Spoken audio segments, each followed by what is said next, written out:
Bakunzi b'urubuga rwa Bwesu TV turaramukije amahoro y'umwami wacu Yesu Kristo. Hano turi kumwe n'umushingantahe ari imbere ya kamera, twagomba tumuha ikaze abanze atwibwire kandi abwire n'abamwumviriza kugira ngo bamumenye tumumenye. Turaguha ikaze tubwire n'aho ari n'icyo ari cyo kazi. Yego, Yesu nashimwe. Ndabaramukije mu izina rya Yesu Kristo. Nitwa Gervain Nishemezwe. Ndi umupapa ndubatse, mfise abana babiri b'abakobwa. Umwe afite imyaka 10, undi afite imyaka 9. Hanyuma mba ngaha mu Rusaka, muri no paruwasi ya Gisagara, muri Anglikane. Mvuka i Bururi, navukiye muri paruwasi ya Bururi, mu budikoni bwa Bururi, muri diocese ya Matana. Nsanga naje kuba ino mu Rusaka. Narakijijwe, mfise umufasha umwe. Ego, urakoze kutwibwira. Nagomba gusaba uduhuza akajwi ngaho kugira ngo bize bigende neza. Sawa. Hanyuma rero uri imbere ya kamera. Yego. Nagomba ubwire bariko barakumviriza icyo ugomba gushimira Imana yagukoreye iki mu njambo. Ndafise vyinshi vyo gushimira Imana. Jewe kuva nkura Imana yankoreye ibitangaza vyinshi, kuba ndiho ni ku buntu bw'Imana. Sinoja muri vyinshi ngo mvuge ivyo Imana yankoreye kuva mu buto kugera aho ngeze uno munsi. Novuga gusa aho nkozwe mu bitangaza. Yesu nashimwe. Imana yagiye ingirira neza, ariko nagomba guhagarara kuri iki kintu kimwe Imana iheruka kunkorera muri vyinshi Imana yankoreye. Hariho mu mwaka uheze, zari tariki 15 z'ukwezi kwa11, nari nsanzwe afise urugendo rwo kuja muri paruwase ya Shombo i Muramvya, tugiye kuvuga ubutumwa. Twavuganye na pasiteri, arambara ati we witegura rero uzobura umuvuga butumwa muri ico gihe tuzoba turi hariya. Ndategura ubutumwa bimeze neza, ndi muhira. Hanyuma ariko haca haba musaza na madamu yari yabuze umuntu mu muryango ahantu muri Gitega. Hanyuma rero nca ndategura urwo rugendo, ndamubarira ati rero mwe mugende mw'Ishombo, nanje naho ndabandanije mbanje guca kuri yo anterema Igitega ahantu Bukirasazi. Ati hanyuma turaza guhurirayo. Nca tururira, nari mfise moto, ndurira moto, turagenda tujanye na madamu na musaza wiwe. Turagenda turaca ahantu Mahwa, turinjira mu Bukirasazi, ndiko ndatwara moto bimeze neza. Hanyuma subiye inyuma gatoya, umunsi wo kwitegura kugenda kuwa gatandatu tugiye mu gatondo ka kare, twarashitse ku irembo, ndabarira turasezerana n'abana. Umwana mutoya acaraza turi ku moto, araza arampamagara ngo papa ngo hagarara ntugende ntaguhezagiye. Caraza arangira urumenyetso rw'umusaraba mu gahanga gutya ngo papa Yesu acunge. Acaratora na musaza wa madamu ngo tonto nawe Yesu acunge, ngo mama nawe Yesu acunge. Cyo turagenda. Tukigiye gatoya, madamu nza numva abariye ateye ikorasi uvuga ngo rega Imana yaratwimanye, yiza kudutanga ntituba tukiriho, yiza kudutanga tuba twaribagiranywe. Ariko mugabo ntiyarayizi neza, mbariya ngo ndayimuterere, ndayitera turabandanya. Turagenda rero, dushitse aho hantu Bukirasazi turagira anterema birahera. Turaza kubera urumva twaca tuci Muramvya aho muri ico gikorane cyo mw'Ishombo. Turiko turagenda turenze tugomba dushike muri centre ville Gitega, musaza wa madame ambarira ngo urarushe mpa ndakwakira moto. Nca ndamubwira ati rindira gato tubanze tuve mu gisagara turenge inyuma, ati hano mu gisagara hava hakugora. Aca ambarira ngo uransovya kunyonga moto, kandi yarayizi. Niwe ntumenyeye kunyonga muri ville, ntereka je mbanze ndengana. Nca turagenda rero turenze mu Giheta ahantu dushitse ahantu ku kirato. Nca ndamuha moto kubera nurumva nari nageze urugendo rurerure. aca aranyonga. Tugiye tugomba gushika ahantu mu Kibimba, aca aradepasa ararengana ikamyo romoroke yari ikwega, hari harenganye probox zibiri zirenganye, nawe aca ararengana, arenganye aca haza iyindi kamyo romoroke yindi iri vide ataco ipakiye igendera nyaruka cane, tukidepasa nk'uko iyindi nayo birinjiye, no kuvuga co tuba hagati y'izo kamyo zibiri. Turi hagati y'izo kamyo zibiri, no kuvuga vyari biheze, narabona ko vyaheze, je nta kintu na kimwe navuze, gusa madamu yari inyuma numva aravuze ngo Yesu Yesu dutabare ntidupfe. Jewe mu bisanzwe natwengerangira nko mu mutima ndavuga ati none ngaha Yesu aracakora iki? Vyaheze turapfuye, nari nabibonye neza ko vyaheze, ariko imoto aca arahagarara ntiyaba kibandanya, yayindi nayo ko yari kuriruka cane, aca asubira inyuma hari ku mudugudu, imoto arayikika, ayikitse bobo barashobora kurokoka kuko iyo modoka yaciye barengana ntiyabitwitwurira yije tuje guhura icira barengana, ariko mugabo je ko yanarindi inyuma, no kuvuga ya modoka icirankubita ikinkubita ngaha kiya cinyuma kiya gikamyo gikwegwa icirankubita ikubita ngaha candaguruka ngo nkariya ntaguciriye musabwe. Mbega zari moto zibiri mari kuri zibiri? Oya, twari ku moto imwe turi babiri inyuma duhetswe n'umuntu umwe. No kuvuga rero je kubera rumva narindi inyuma aca irankubita inkubita ngaha candatemba ngo nkariya. Imwe imodoka yari iri kurarengana no kuvuga yaranciye ko irangonga uku kuguru, ariko mugabo ndatombora ntiyakubita kwigufa, ikubita mu nyama. Jewe rero nguye hasi, ariko ubwenge burasigara. Ico gihe twagira accident nta mafaranga twari dufise, nta mahera twari dufise, nari mfise 20,000 mu mufuko, madamu nawe afise 20, kandi twari twatanze nk'ikimazi. Ayo yari amafaranga twitwaje tuvuga ati nivyashika tugasonza cyangwa tuze gufungura. Ico gihe rero maze kugwa hasi, abantu baraza baradushengera, bana kujya ku accident bibaye, nta muntu numwe yari atuzi muri ako karere. Jewe ariko mugabo ndumva ko nkomeye, abantu babaye benshi, ndamubona ati tora telefone, tora nano mahera uyabika utekereze ugume hamwe nta ngorane. Madamu naco yabaye nta na kimwe yabaye, nta na kimwe wewe yarababaye gatoya ku kuguru. Ico gitero carondera jewe nyene, no kuvuga uca turatombora, uwo muntu tuviriye ku rubanza yari afise imodoka, acaza inyuma yacu, aje inyuma yacu arakanguka aratubona ati ni mwebwe? Ni twebwe. Dutwara mu bitaro mu Kibimba, hajya mu Kibimba. Dushitse mu bitaro rero unyamuntu Imana imuhezagire aca aratora amafaranga kubera bwari bwije, ariko aramanuka aca aratora 500 arabiduha, tugenda mwivuze ibisigaye muraza kumbarira. Turagenda turivuza, barangiriye radio barambarira ngo wababaye, ngo ariko si cane, ngo nibisanzwe aho mu Kibimba, ntaco wabaye, ntiwavunitse gufa, ni bisanzwe. Rero ndi ngaho muri ivyo bitaro, hari kuwa gatandatu, kuwa Mungu, kuwa mbere, kuwa kabiri, kuwa gatatu niho baza kumbarira ko ibintu bitakunda bashobora kuntransfera bakandungika i Bujumbura canke Kibuye. Ariko mugabo nkigira accident aho nyene, Imana yarandungikiye umuntu w'umugabo akiri muto, arashika aratwakira muri urgence, nawe yaraje gusuhuza nyinabukwe, atuguma iruhande, abona ukuntu mbabaye, abona ukuntu atanshobora kunterura ari umwe. Hanyuma rero atugumye iruhande, je ariko mugabo ko urumva ubwenge nari ndabufise, mpindukiye kumuraba, je nkiyumvira ngo numusuma. Avuga ati n'umuntu yabonye ukuntu umuntu yabaye, vyari vyose agomba ukuntu atwiba, ntangura kumwikeka, ariko yari umuntu Imana yandungikiye. Uwo muntu acaraza aramfata, aramufasha kunterura, hanyuma baranshira muri chambre ahantu nari ndwariye. Aca atangura gusenga. Rero atanguye gusenga, ariko aransengera, ndavuga ati Mana mbabarira, wa muntu namwise umusuma kumba ari umukozi wawe. Aransengera acamba hafi.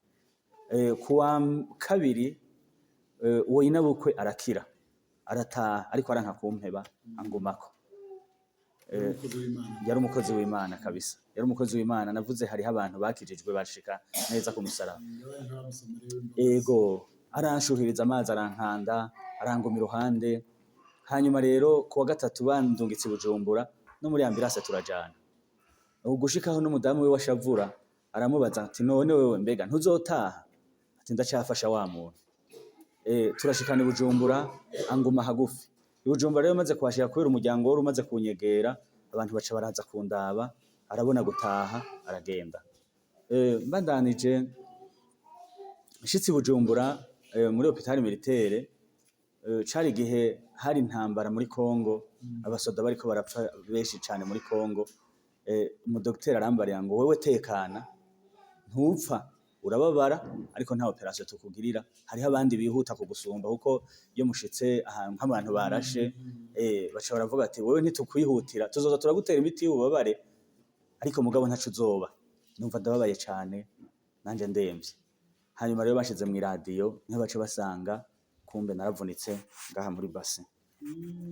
Bimwe bambariye mu kibimba atari byo. Basanze ibyo umukindo atari byo. Ushobora bambara ati wewe waravunitse, no kuvuga amagufa yaratanye, igufa ryo ngaha n'ijyanga amagufa amwe, no kuvuga nari sigaye ndi kintu kimeze gutya atabuzima gifise. Baca barambarira bati rero wewe kintu gikwiriye ngaha no kukopera. Tukugirira operation bakugira ico bita fixation ya base. Rero ngaha naho nta muganga hari. Tukubarize muri Rwakarede. Muri Rwakarede dusanga naho nyene umuganga nawe nyene ntawe uhari. Ivyo bintu vyari bishoboye abaganga bake. Ariko mugabo nca ndatombora umuganga yari yaduze ruguru aramanuka. Rero baca barangira operation. Nagize accident itariki 15 z'ukwa 11 bagiye kungirira iyo operation itariki 29. Niho baca bangirira operation rero. Bangiriye operation no kuvuga numva ndaruhutse, nari maze ico gihe cose ndwi zibiri no kuvuga ndyama ngaramye, ntashobora guhindukira, atakira mu kugira bampindukiza bafata ishuka bagahindukiza n'ishuka, amagufa yari yaratanye. Bamaze kugira operation waciyukira, wumva naciye numva ntanguye kumererwa neza. Bico bitangura kuja imbere, bitangura kuja imbere. Ntangura kumva shobora guhindukira, bakamfasha ngahindukira bigakunda, ariko bwa kera urumva ko naguma muri position imwe, nta sinahindukira. Imana yarahabaye. Hanyuma rero ico gihe bangiriye operation, no kuvuga ku kuguru sinarinzi vyabaye. No kuvuga jewe numva ubabare bwo ngaha gusa, munyuma rero nsubira kumva bwa bubabare bwa hehe bwa kwa kuguru, kuko iyo ububabare bumwe buheze uca wumva ubukurikira. Numva bwari ubwitangiye imbere, bwari ubwaha, rero ubwa kabiri nabwo buca buraza bwa kwa kuguru. Baca basanga uku kuguru, no kuvuga amaraso yavuriye indani. Ubwa kera ukuguru jewe nta ngwara nari ndafise nako, ububabare bwari ngaha, kubera ubwa ngaha nabwo urumva ubwo ngaha bwari busumba ubwaha. No kuvuga numva ubwo ngaha rero, ubwo ngaha sinumva na kimwe. Bagize baracara baca basanga amaraso yaravutse. Bahejeje kungira uwo munsi wa operation, bavuga ukuguru kubera iki kwagumye gutya. Je ntavyo nigeze menya, n'abaganga urumva abo mu kibimba nibo bari babibonye. No kuvuga ukirato nari nambaye igitangaza, ikirato nari nambaye nta kintu kimwe cigeze kiba.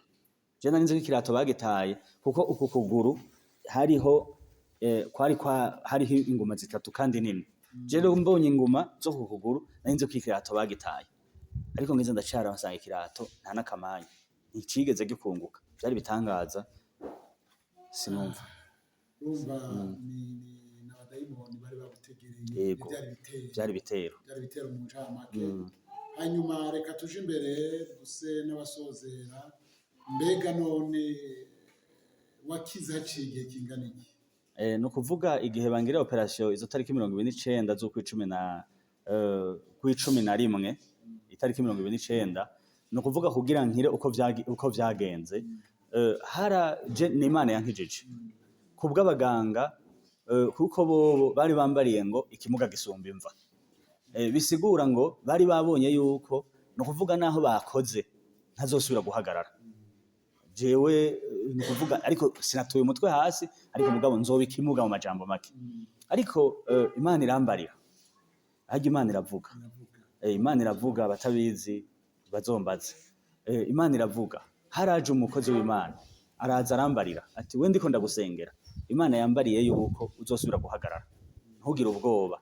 Kuko jewe habaye igihe niyumvira mu mutwe wiwanje, mu byiyumviro vyiwanje ivyo vyose ibi bintu bimbayeko ndoye kuvuga ubutumwa ndoye mu bantu b'Imana ni ivyaha afise. Ntivyumvikana ukuntu umuntu yoba agiye ku murimo w'Imana akamera nk'uko kuntu nabaye, ariko mugabo ni ivyaha afise ngira Imana yanse ko nja mu bantu bayo. Sindabajemo kubera navunitse ndoye ku murimo w'Imana ntivyari gukunda. Rero haca haza umuntu w'Imana arambara ati ivyo witonganya nibiki? Mbega Yobu hari icaha yari yakoze? Ibi biriko birakubako ni ukugira ngo Imana ize yigishe benshi. Ndashimira Imana rero mbere ko habaye n'iki kintu, Yesu nashimwe. Iki kintu sinarinze ko kizoba kugira ngo abantu bashobore kuwikurikirana bashobore kuvyumva, kuko yari yambariye ati iyi ntahe uzogira intahe izokwigisha abantu, ni kugira ngo abantu benshi baze bakizwe ku bwawe, nta caha wakoze ca mbona kurema.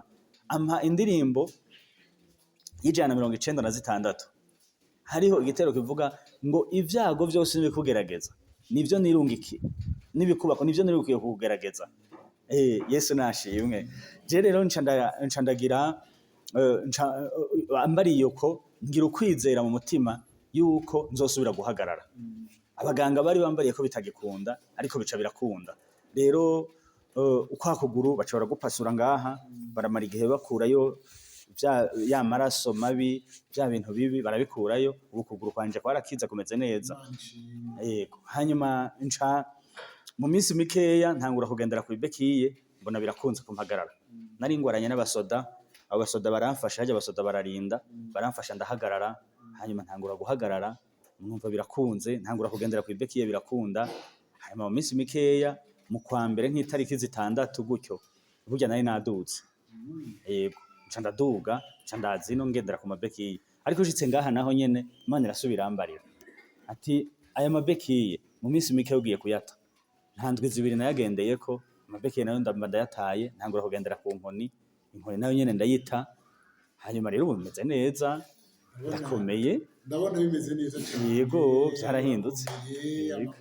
Yego, rero burya Imana ni Imana. Yego, Imana ikora aho umwana w'umuntu ananiriwe. yego, Abana b'abantu bari bananiwe, byari byaze Imana n'ikirasera. yego, Ni ukuvuga umuntu arakora, Imana ikiza guheraheza ibyo yananiye umwana. yego, Rero ni ukuri ko byagenze, niko ndabyumvise. Yego. Imana yarakoze gutabara Yarakoze. kugira ngo ndiyi ntahe ishimwe. Yego. Mbere yuko dusonzera, sawa,